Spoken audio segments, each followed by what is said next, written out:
বিগত কয়েকদিনের প্রবল ধারাবর্ষণে বরাক ফুঁসছে।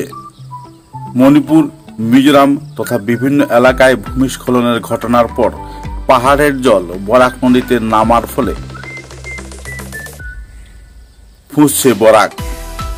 সেই সঙ্গে জাটিঙ্গা নদীতেও বানের জোয়ার।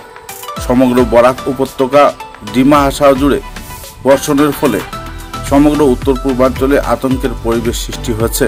বরাক নদীর জল নাগা পাহাড় থেকে উৎপত্তি। বরাক নদীর বিভিন্ন এলাকায় পাহাড়ের জল নেমে আসায় এক রাত্রেই ফুলে ফেঁপে উঠেছে। বর্তমানে বরাক নদী বিপদসীমার উপরে বইছে। বিকরাল এই নদীর এই রূপ সাধারণ নাগরিকদের মনের মধ্যে আতঙ্ক সৃষ্টি করেছে।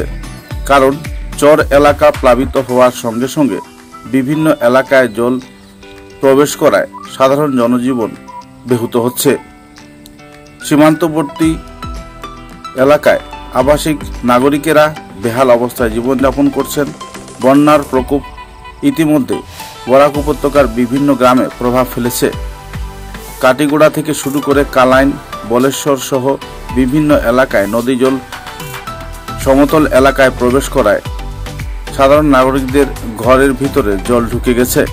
উল্লেখযোগ্য যে বরাক নদীর হঠাৎ করে জলস্ফীতি আতঙ্কের বিষয় হয়ে দাঁড়িয়েছে সমগ্র বরাক উপত্যকা জুড়ে।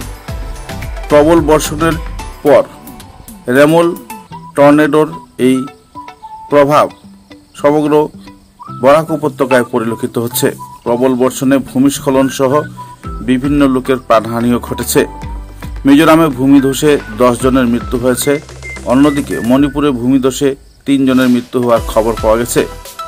পাহাড়ি এলাকায় উপজাতি সম্প্রদায়ের নাগরিকেরা পাহাড়ের নিচেই ঘর বানিয়ে থাকেন, কিন্তু সেখানেও নিস্তার নেই। প্রবল বৃষ্টিতে ভূমিস্খলনে একই পরিবারের 6 জনের মৃত্যু হয়েছে বলে জানা গেছে। মিজোরামের ভূমিস্খলনের ঘটনাকে তীব্র ভাষায় গরিহনা দিয়েছেন এলাকার নাগরিকেরা। মিজোরাম সরকার এবং মণিপুর সরকার মৃতদের পরিবারকে সরকারি আর্থিক সাহায্য দেবার কথা ঘোষণা করেছে। প্রাকৃতিক এই ঘটনায় চতুর্দিকে যখন একটা আতঙ্কের পরিবেশ, ঠিক তেমনি রেমলকে কেন্দ্র করে আতঙ্ক এখনো কাটেনি বরাক উপত্যকা সহ উত্তর পূর্বাঞ্চলের বিভিন্ন এলাকার নাগরিকদের। বিভিন্ন জেলায় প্রভাব ফেলেছে রেমল। প্রবল বৃষ্টিপাতের ফলে চতুর্দিকে নদী যখন ফুলে ফেঁপে উঠছে, এমতাবস্থায় সমতল এলাকার জল আটকে পড়ায় শহরবাসীরাও চিন্তিত হয়ে পড়েছেন। সব মিলিয়ে এক আতঙ্কপূর্ণ পরিস্থিতিতে সময় কাটাচ্ছেন বরাক উপত্যকা সহ উত্তর পূর্বাঞ্চলের নাগরিকেরা। বরাক নদী বিপদসীমার উপরে প্রবাহিত হওয়ায় যে কোনো সময় জলস্ফীতি আরও বাড়তে পারে বলে আবহাওয়া দপ্তরের অনুমান। কারণ পাহাড়ের জল এখনো পুরোপুরি নামেনি। তার মধ্যে যদি আবার রেমলের প্রভাব পড়ে এবং প্রচুর পরিমাণে বৃষ্টিপাত হয়, তাহলে তো আর কথাই থাকবে না যে বন্যা আসবেই। এখন পর্যন্ত বিভিন্ন এলাকায় বন্যার কবলে প্লাবিত হয়েছেন কয়েক হাজার পরিবার। সরকার এ ব্যাপারে দৃষ্টিপাত করছে, কিন্তু সহযোগিতা সঠিকভাবে পৌঁছানো যাচ্ছে না প্রাকৃতিক দুর্যোগের জন্য। কিছু এলাকায় পরিদর্শন করেছেন বিভাগীয় নেতা, মন্ত্রী এবং অন্যান্য কর্মকর্তারা। বন্যা নিয়ন্ত্রণ বিভাগের ভূমিকায় যথেষ্ট ক্ষোভ প্রকাশ করছেন গ্রামাঞ্চলের নাগরিকরা। বিশেষ করে বলেশ্বর, কাটিগোড়া এবং সমতলবর্তী এলাকার নাগরিকদের অভিযোগ, সঠিক সময়ে স্লুইস গেটগুলো যদি মেরামত করা হতো তাহলে এই পরিস্থিতির সৃষ্টি হতো না। বরাক নদীর জলস্ফীতি হওয়ায় সমতল এলাকা সহ শহরবাসীর মনে আতঙ্কের সঞ্চার করেছে। সব মিলিয়ে এক আতঙ্কপূর্ণ পরিবেশে সময় কাটাচ্ছেন বরাক উপত্যকা সহ গোটা শিলচর শহরের নাগরিকেরা। এদিকে জাটিঙ্গা নদীতে জলস্ফীতি ঘটায় এলাকার সমতল এলাকা সম্পূর্ণভাবে প্লাবিত হয়েছে। সুরমা, কুচিয়ারা, কাটাখাল, ঘাগড়া সহ প্রত্যন্ত সবটি নদী প্রবল বেগে জল বইছে। লঙ্গাই নদীতে বাঁধ ভাঙার ফলে পাথারকান্দি সহ আবাসিক কয়েক হাজার বিঘা জমি জলের তলায় চলে গেছে। বিভিন্ন এলাকায় বর্তমানে নড়বড়ে অবস্থা রয়েছে বাঁধগুলোর, তাই আতঙ্কে দিন কাটাচ্ছেন গ্রামের নাগরিকেরা। প্রবল বর্ষণের ফলে বিগত কয়েক ঘন্টার মধ্যেই বিভিন্ন এলাকায় জলস্ফীতি দেখা গেছে এবং বরাক উপত্যকার প্রায় প্রতিটি গ্রামাঞ্চলে ব্যাপক হারে জল প্রবেশ করায় সাধারণ নাগরিকরা আতঙ্কে দিন কাটাচ্ছেন।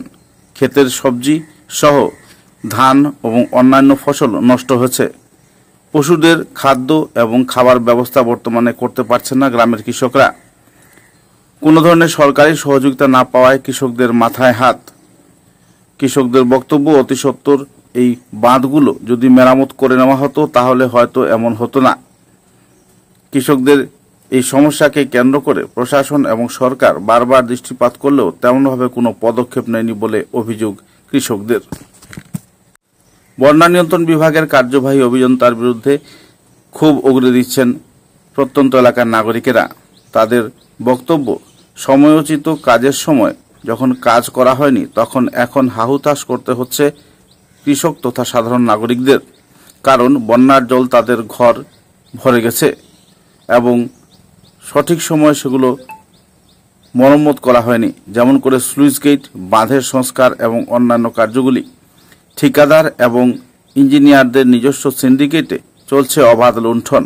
কেবল উন্নয়ন নামে চলছে আর্থিক লুণ্ঠনের ঘটনা। ব্যুরো রিপোর্ট, বরাক বার্তা।